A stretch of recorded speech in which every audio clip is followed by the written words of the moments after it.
जी हाँ, दोस्तों आज के इस वीडियो के माध्यम से बात करेंगे Madhya Pradesh college admissions BA, BCom, BSc, BLLB, UG के बारे में। तो दोस्तों जब हम अपनी आईडी और पासवर्ड से अपनी आईडी को अपने फॉर्म को लॉगिन करते हैं तो वहाँ पर एक हमें सब्जेक्ट सिलेक्शन का एक ऑप्शंस दिखता है और वहाँ पर हमें अपने विषय दिखाई देते हैं।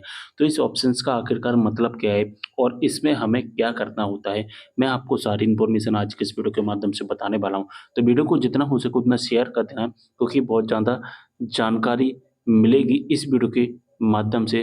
तो जैसा कि देख पा रहे हैं हमने अपने फॉर्म को जब लॉगिन किया और यहाँ पर एक सब्जेक्ट सिलेक्शंस का ऑप्शन दिखता है, ठीक है? अगर दोस्तों यहाँ पर लिख कर आता है आपका विषय चयन पहले से ही पूरा हो चुका है, यानी कि हमने यहाँ पर जो विषय सिलेक्ट किए, अगर वो आपके विषय सही है, तो फिर आपको यहाँ पर दिखाई देगा आपका विषय चयन पहले से हो चुका है। ठीक है, लेकिन अगर आपका विषय चयन कंप्लीट नहीं होता है, तो फिर आपको यहाँ पर विषय चयन करने होते हैं।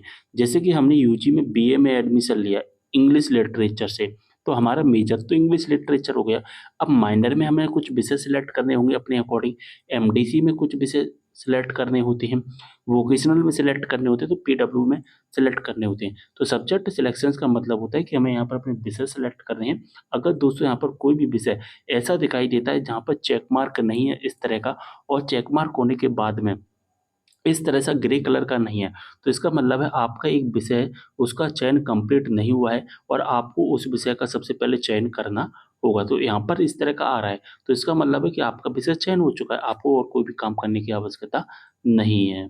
लेकिन दोस्तों जब इस तरह का दिखता है जैसा कि देख पा रहे हैं कि हमने मेजर तो सिलेक्ट कर लिया लेकिन माइनर सिलेक्ट नहीं किया और भी बाकी सब्जेक्ट सिलेक्ट नहीं किए, तो हमें यहाँ पर क्या करना होता है, एक-एक करके अपने विषय सिलेक्ट करने होते हैं। लास्ट में सेव वाले ऑप्शन से हमें अपने विषयों को सेव कर देना है।